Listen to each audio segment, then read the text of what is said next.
It's Wednesday, November 3rd, 2021, and the morning edition is live. On today's show, the Prime Minister addressing the climate change conference in Scotland. We'll introduce you to a young doctor in Acklins. We continue our focus on AIDS Awareness Month.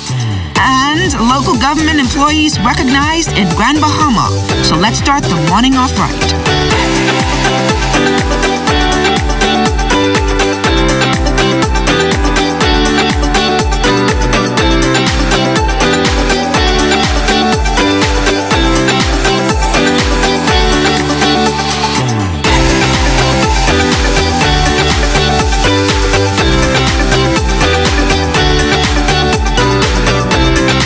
Good morning, everyone, and welcome to the morning edition. I'm LaDawn Davis. And I'm Desmond Saunders. It's Tuesday. It's actually Wednesday. It's actually Wednesday. You know what? Since I've been off for those last 4 weeks, LaDawn, I've just been kind of out of place, right? But the weeks are just going by so quickly. Yeah. Christmas is going to be, Christmas is like it's right like around the corner. It's like a month and a half away. Just a month away. Yeah. A month away, just under, yeah. I've been on the streets and I've been hearing a lot of Christmas music, and so that already? Yeah, already. On the streets at different Mariah stores. Carey, Luther Vandross, Brian McKnight. Who else? Who else has a lot of some good Christmas? Jay Mitchell. I love the Bahamian Christmas music is the best for me. So, okay. Yeah. And I know coming up later on in the show, we have, I guess, a report by Mr. Danny Sumner talking about food. I went to the grocery store yesterday, $50, and I was looking at my card, and I was trying to figure out where that $50 went. Like, it's nothing. This whole in global crisis is having an impact, particularly on our stores here. So it's going to be interesting to see what Danny Sumner says. And I interviewed a doctor from Acklins. As you know, I went over there just a few weeks ago with the health minister, and this doctor is doing some incredible work on Acklins, you know, in a COVID-19 environment. So great story from this doctor, and you'll hear more about his story later on this morning. All right, so I can't wait to see that story. It's like, how many people in Acklins? Maybe what, 500? 500? Probably about 500, but some great people, and he's doing some great work, the team there, Ministry of Health, and, you know, they've had a ramped up focus with some of the Southern Islands, and then AIDS is going to be focus as well this morning. A lot of those numbers are going down, which is really good. Yeah. Well, what we're going to do right now is see what's happening weather-wise, and on the outside, a weakening stationary front extending near the southeast Bahamas will dissipate over the area, while high pressure building behind the front will support gentle to moderate winds through tonight. High temperature today will reach 86 degrees with an overnight low of 73. And taking a look now at your extended forecast, pretty good weather conditions. Thursday, a passing afternoon shower with 85 degrees. Friday, cloudy, shower and thunderstorms with 83 degrees. Saturday, Sunday, and Monday looking pretty good. Prime Minister the Honourable Philip Davis addressing the 26th United Nations Climate Change Conference in Scotland on Tuesday, telling world leaders that the Bahamas can't outrun the threat of climate change any more than the world can ignore its broad implications, making what he called a plea on behalf of all humanity. The Prime Minister told conference delegates that time is running out, especially for countries that do very little for its climate change crisis. In a nearly 5-minute speech, the Prime Minister said the Bahamas is at the mercy of the action or inaction of developed countries. We cannot outrun your carbon emissions. We cannot outrun the hurricanes, which are growing more powerful. And we cannot outrun rising sea levels as our islands disappear beneath the seas.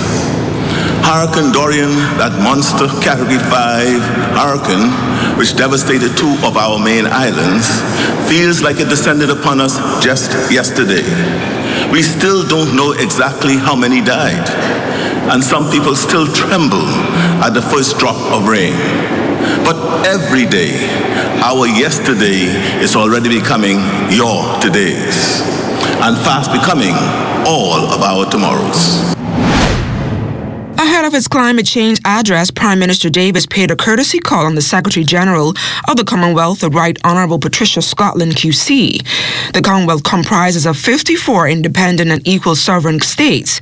32 of its members are small states, many of which are island nations. Their work helps to grow economies, boost trade, deliver national resilience, empower young people, and address threats such as climate change, debt, and inequality. Now that the Food and Drug Administration has approved the COVID vaccine for children, the Bahamas government is already making plans to offer the vaccine to this grouping once available. Minister of Health and Wellness, the Honorable Dr. Michael Darville, says the government is working to get the doses of the Pfizer vaccine for children between the ages of 5 to 11 years old. Vaccination committee, along with diplomatic interventions, we're trying to get the vaccine in the country as soon as possible. Our plan is to see whether or not the United States government would assist us in not this tranche that is supposed to be here this week or early next week, but to see if we can have some pediatric doses as part of the large tranche, and hopefully it'll be here before the end of the year. That negotiation is ongoing, and if we have to purchase some pediatric doses, the government is prepared to do it as well. Preliminary investigations are underway to determine the circumstances surrounding the death of a prisoner. Authorities confirming that the inmate was found dead in his cell Monday morning around 8:30 a.m. at the Bahamas Department of Corrections. National Security Minister, the Honorable Wayne Monroe, releasing limited information to the media outside Cabinet on Tuesday. He said the victim was around 30 years old and that he was serving a sentence for stealing in a maximum security cell with others.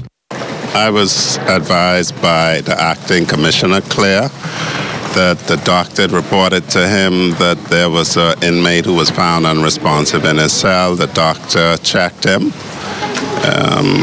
He provided a medical report. I can't share the details of that at this time. He pronounced the inmate dead, and he contacted the police and the coroner. And so investigations would be proceeding at this time. Because of the prison population, persons are housed along with other people. You have the number of prison officers. We won't be having a prison officer standing at each cell door watching the folk. So you will have persons, it might be a death by natural causes, it might be a homicide. Minister for Grand Bahama, the Honorable Ginger Moxie, noting that after some challenging years, it's time for Grand Bahamians to prepare to rebuild their economy. Her comments came in the House of Assembly on Monday. The Bahamas belongs to us, and we have every right to participate fully in our economy. This is the time for innovation and creativity. It's the time for boutique resorts and Airbnbs to create the solution for lack of rooms available on the island. It's the time for new tourism product development with 2 new cruise port terminals on the horizon. Grand Bahama, it's time for manufacturing authentically made Bahamian products. It's time to dust off those ideas that you've shelved. Now is the time for our people and our island to reach its potential. Also contributing to debate in the House of Assembly on Monday was Minister of State in the Office of the Prime Minister, the Honorable Miles Larota. He spoke about plans for the Broadcasting Corporation of the Bahamas.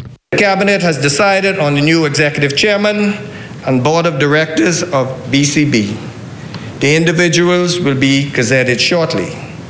The work will begin immediately to solidify BCB as the leader in broadcasting and entertainment in both radio and television in the country. I've received many complaints with regard to the physical conditions and low employee morale at the BCB.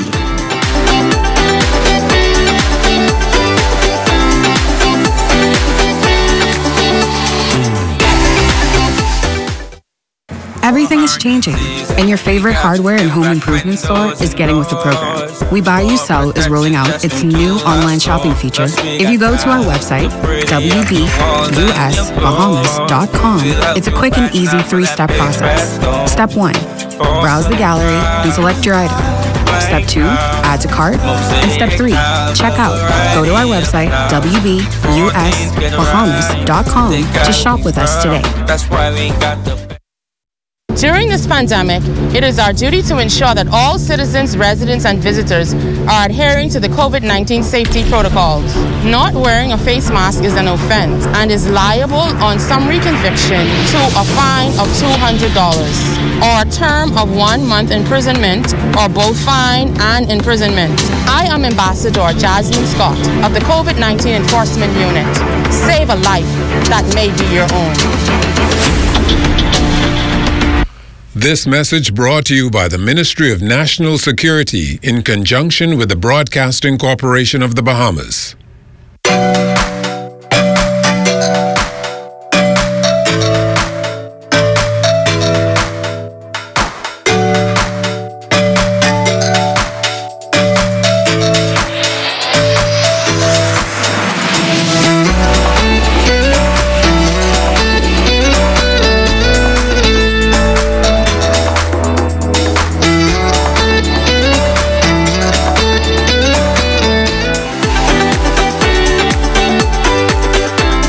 Welcome back to the morning edition. And you definitely want to stay tuned because we've got a big treat for you before we end our show, but I'm not going to tell you about it. Right now, we're going to go on the streets. Kelsey Johnson with traffic. Good morning, Kelsey. What's the mood down there? Good morning, Desmond. Good morning, Bahamas. We're coming to you live from Soldier and Blue Hill Roads where a major traffic accident took place last evening.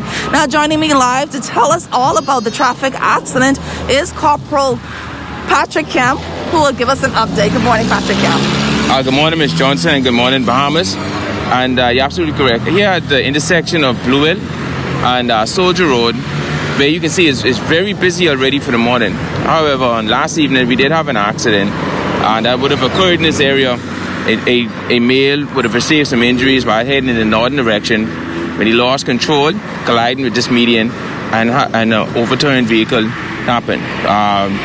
Jaws of Life had to have been dispatched to the scene as well as with EMS personnel. And I'm going to send a caution note to the drivers out there, Ms. Johnson, to please continue to drive with due care and attention. And just being at this intersection, as we can tell, the excessive speed is unnecessary. Now, I don't know if my cameraman could pan onto the Soldier Road intersection, because on that particular intersection, there's a one-way lane heading that's westbound, but persons and motorists tend to use it as a two-way lane. Now, Corporal Kemp is telling us that that is illegal. Can you expand a little more for us on that? But what you're saying here is for the drivers who head in the western direction on Soldier Road to the intersection of Blue Hill, if you notice, there's a hatch line there, if you can see that. And that's certainly that is an indication for the drivers that they're not supposed to be in that no-drive zone there. So if you're traveling throughout the streets of New Providence and pretty much throughout the country, wherever you see hatch lines in the streets, that is letting you know that is a zone that you should not be in. And persons here, they tend to create a double lane, making it difficult for even vehicles that are turning onto Soldier Road to head in the eastern direction. That is dangerous, and that is definitely an offense that we call failing to keep left, and you will find yourself before the courts. All right, thank you so much, Corporal Kemp. We'll toss it back to you in the studio, Desmond. November's AIDS Awareness Month, the numbers for HIV and AIDS in the Bahamas continue trending downwards. Crystal Darling tells us more about recent statistics. AIDS. It has unfortunately attained pandemic status, having spread to most countries of the world. Several decades ago, the world was facing its biggest health fight against AIDS. For those who contracted the virus, there was the probability of death. However, since seeing its peak in the 1990s, Director of the National HIV and AIDS Infectious Disease Program, Dr. Nakia Forbes, says AIDS numbers have fallen, lowering its overall prevalence. We have a strategy to end AIDS, and it's a global strategy that we have been embarking upon for many years now. HIV has been around for about 40 years, and we had a lot of strategies that were in global solidarity with all the countries banding together and saying we would have an AIDS-free generation, for example, or getting to zero. And we are now on the end of AIDS strategy that we've all signed on to from 2015. That gives us a 15-year timeline till 2030 to see us to the end of AIDS. The Bahamas making equally impressive inroads when it comes to expectant mothers passing the virus on to the child. Dr. Forbes admits that in recent years, there has been exponential progress on the global scene. Around 1993, where we are talking strictly about the total number of cases per year, we have gone down significantly. In that year, there were just under 800 patients that were diagnosed that year. In the year 2019, there were 133 new cases of HIV reported. And what does that mean? This was actually a 53% decrease from since the year 2010. And the overall prevalence of HIV in the Bahamas now is about 1.6%. Still, the fight isn't over just yet. We do monitor this outbreak on a regular basis, and we have a team that has the statistical information, and we follow it so that we can know exactly what's happening with the outbreak. And so it's always a good thing when things are looking better. Well, switching gears now, this morning on our show, we highlight the work of a 38-year-old young physician out of Acklands who's doing his part to provide essential healthcare services to Family Island residents in this COVID-19 environment. Being out here in the Southern Islands, you find that the people are very grateful when you provide a service to them. And my passion has always been to help others. It's a challenging feat, but young physician Dr. Ronaldo Neil Scavella says patient care is what keeps him on the front line. Been from mass casualties to COVID cases to sometimes I've had deaths where people literally died in my hand, all right? But, you know, we do our endeavor best, and I have a good team, so therefore we try to produce for the Ministry of Health. Scavella is a district medical officer for Acklands, Crooked Island, and Long Key, where he leads a vibrant team of medical professionals. He implements healthcare initiatives and fosters good relations between public health and various government agencies. His role even more crucial since a COVID spike. So far, Acklands has recorded 28 COVID cases and Crooked Island has a total of 33. Initially, it was frightening, but I knew that I signed up for the job. So we went out there. It wasn't no script, all right? We were given certain protocols from the Ministry of Health. We followed them to a T. They had to be adjusted and tweaked from time to time. But for the most part, I can say out my entire team, no one has ever contacted the virus, and we've made strides. He's been in the medical field for more than a decade, making his imprint in the country, holding numerous medical certifications from the United States and Latin America. As for Ronaldo's future prospects, I should be returning home to Nassau. Okay. All right. Permanently, sir. This has been a great stepping stone, and when I go back home, I will proceed to go in private practice, and I'm pretty certain I'll get the support from the people here from an NHI standpoint, and then go from strength to strength. Young Dr. Ronaldo Neil Scavella, defying the odds, making his mark in healthcare in the Southern Bahamas.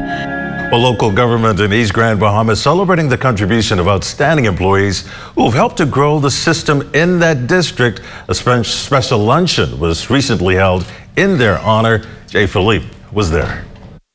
The East Grand Bahama and Sweetens Key District holding a staff appreciation luncheon at the Ocean Reef Restaurant and Yacht Club in celebration of the 25th anniversary of the establishment of local government.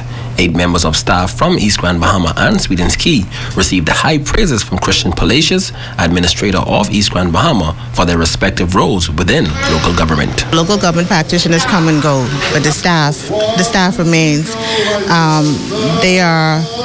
They play a very important part of local government and are very rarely recognized for that. They serve their communities. They're basically the PSs of the local government boards, because they would have to brief consuls when they come in about what was going on and things that are happening in the community. So it is with honor that we're recognizing them today. Keynote speaker Fraser Gibson, a veteran community organizer and former chief counselor, delivering some inspiring words to those in attendance, challenging the staff members to reach to higher heights while commending them on the work that they have done and continue to do for the residents in East Grand Bahama. The honorees include Charmaine Tate, Patrice Higgs, Talisa Roll, Clarissa McIntosh, Jenny Carey, Percy Ballou, and Rosie Bain. I'm very appreciative for them recognizing us. Personally, all of us have been in local government for over 20 years, and this is the 25th anniversary, and it feels good to be recognized and appreciated, because sometimes, you know, you really don't feel that way, but today we are very honored and appreciative for this day. Also on hand at the appreciation luncheon was Acting Chief Counselor for East Grand Bahama, Evelyn Roberts. We are celebrating staff appreciation. We have staff in the office who actually do our work. What would we do without them? According to organizers, this year's Silver Jubilee celebrations was strategically designed to highlight council members and administrative staff that have been the glue over the years, and particularly during post-Hurricane Dorian and now the current issues surrounding COVID-19. Finding a particular grocery item in the food store will be quite challenging in the next couple of weeks, this according to experts from around the world who are monitoring a possible food shortage. Kelsey Johnson caught up with the chairman of the Price Control Commission on the country's position. The availability of food is now a hot topic for merchants and consumers who are now feeling the pinch worldwide. Chairman of the Bahamas Price Control Commission, Danny Sumner, says Bahamians shouldn't press the panic button as yet, but he wants them to keep a close eye on what is happening around the world. Sumner says food price increases are indicative of the ongoing gas prices worldwide, the pandemic, and other factors. A lot of factories in the States and in Canada is having problem with manpower. Some factories are even going out of business. So what we're looking at now is the availability, as the word we use, the availability of certain products, and getting these products out and exporting them to the Caribbean, which include the Bahamas. You will probably see some increase. How big, we don't know. But the system would be here right now. I think the government must be commended and across the board with the VAT. Sumner believes the decrease in government's value-added tax is going to help the consumer and the distributors during this difficult period. Until then, he wants Bahamians to monitor the rising prices around the world for various items. What we have to look at within the next couple of months, hoping that the gas price doesn't go up any more than it is, because if the gas price go up, then everything that is in this country is imported. So if it's imported, that means it takes fuel to bring it here, either by boat or by plane. So we have to monitor the gas price. Gas price has gone up almost 200% within the last 2 years, which is not good. Food prices, we saw some increase in food prices coming out to the local retailers in New Providence. Consequently, those prices will go even higher in the farm gallons, because the fuel for middle boat going to the farm gallon, that has gone up. Sumner says there are a number of things that must be added to the equation when it comes to price increases. I think the government is doing all it could in the best interest of the consumers, so I must applaud the government for that. And I am hoping that the merchants do not, and I emphasize, do not take advantage of their consumers. We want fair pricing in these food stores, fair pricing. And so I am implying to all stakeholders in these stores to be mindful to the fact that there is a pandemic still going on and inflation is still a little high, so be mindful of those things. And as we head to the break, we take a look back at the day in Bahamian history. On November 3rd, 1965, a special conference opened at Government House to consider local laws that conflicted with the human rights provision in the Constitution. Also, November 3rd, 1970, a sand shortage in New Providence led to an outcry from truckers that their livelihood was in danger.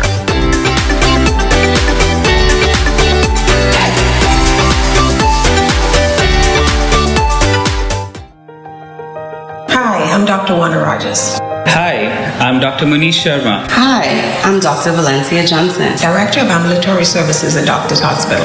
I'm the Director of Imaging at Doctors Hospital. I'm a pediatrician here at Doctors Hospital. I am vaccinated against COVID-19. I'm fully vaccinated against COVID-19. I am fully vaccinated against COVID. Are you? Are you? Are you?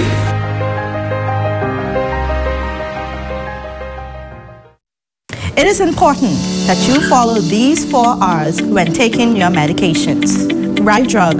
Remember that each medication is specific for each individual, and what may work for one person may not work for the other. Right dose. Taking more or less than what is prescribed by your provider. may cause you to either run out of your pills faster, it may affect your kidneys or liver, and it may even worsen your medical condition. Right time. Taking medications when told ensures that you have enough medication in your body to fight off the illness you may have. Right way. If your medication calls for you to take it whole, with food, or at night only, please follow these directions as there may be side effects. Make a commitment today to be adherent to your medication regimen and practice healthy living. This message has been brought to you by the Bahamas AIDS Foundation with funding provided by PEPFAR, USAID Local Capacity Initiative.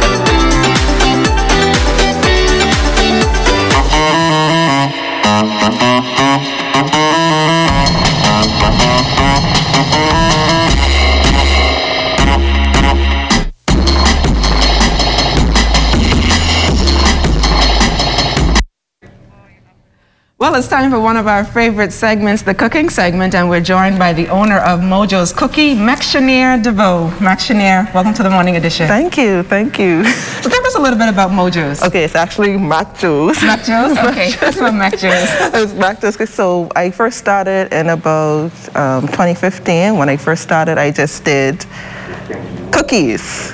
Well, I won't say regular cookies because I tried to find different stuff that we don't usually eat. But then we found that Bahamians love their chocolate chip and red velvet, so I added it back to the menu. But one of my top sellers is Oreo cheesecake cookie. And then I had the carrot cake cookies as well. And that now comes at a certain time of the year because, you know, during the fall time, we love to have our fall treats. So I do carrot cake mostly during the fall part of the year. And then we have the red velvet cookies, which is always a... Out the box first. Sure, we can open it up. Okay. And then in the middle, I have my very own recipe, the guava swirl cookies, which are, you know, Bahamians love guava duff. And that was actually the motivation behind making the guava swirl cookies. So we just want to show the viewers a little bit about what such she's a wide talking about. assortment. Yes. I like how you also did these in celebration of our television anniversary, ZNS Network. This is creative. Yes, thank you. So I also do decorated cookies here. So this is the ZNS logo I made. Decorated cookies can be a bit of a challenge and can be stressful, but it's fun to do, you know. So usually I try to tell my customers, try to get in early so that I can have enough time to make them. And then I had a pop-up for Halloween. Oh, this is good. And so there were some mini cookies inside the bag there. Bag of booze. Yes. So what has business been like for you since 2015? It's been great. You know, it's been up and down. I used to teach, and so it used to be a little hectic going back and forth between teaching and then coming home to bake. It could be a little tiring, you know, but I took the leap last year and I left teaching to do this full time. And then one of my also top sellers is the cookie bouquet. So I did a mini one. So this is a 3-piece one. We go up to 6, or you can get the custom message one, which usually says, you can say happy birthday, thank you, get well soon. There's no limit to what you could get on a cookie. Honestly, there's no limit. And I guess business is going to be speeding up for you with the holidays right around the corner, right? It's always busy around the holidays. Always busy. So I'm trying to get my holiday menu together. So definitely working. Trying to do something a little different this year. You want to give us a little sneak peek of what's going to be in the holiday menu for us interested in? Let's just say platters. Platters and gingerbread hostess. You gotta get her in for our Christmas party. So how long does it take for you to get these done? Decorated cookies minimum takes up to 3 days to complete. 3 days, because you have to, I could take this for example. The first thing to do is to get the base at the bottom. That has to dry. Sometimes it takes about a day to dry. And then we put the first layer, depending on how much layers it is, we'll put the first layer on, and everything is a drying process, just like artists on the canvas, my artists on cookies. So it takes time. It takes time. I could be at the table all day if I want. Sometimes I pull late night hours because it's just a labor of love, something I love to do. And so I have a little activity for you guys. we're That's going we have time. I heard him saying. Oh, well, if we do have time, we can do something right quick. Okay. Well, you can just show us. We don't have to. Yeah. Okay. Just so. Yeah. Okay. Okay. So my scissors is going to. Yeah. No problem. So what we do is you'll take the icing. I'll just show you what we do. Okay. You'll snip off a little piece, and then you could always circle it down. Right. Do a base, and then you'll fill it in. You'll fill it in, and then you'll use your toothpick, and you'll spread it through. And if you want, you could always add sprinkles on top of it. Okay. The kids love that. Oh, that's good. So usually DIY kids are usually a top seller among cookiers in Nassau, because parents are always looking for activity for their kids to do. So that's always a fun thing to do with their kids. And I'm sure the kids love it. They love it. They love it. They do. They really do love it. All right. And be sure to stay tuned to the ZMS Network for news as it happens, TV and radio updates throughout the day. Then you can tune into the Northern Edition at 6:30 and the Bahamas Tonight at 7. McNair, thank you so much for joining us here on the Morning Edition. All the best. Thank you. Thank you for having me. Thank you. Thank you.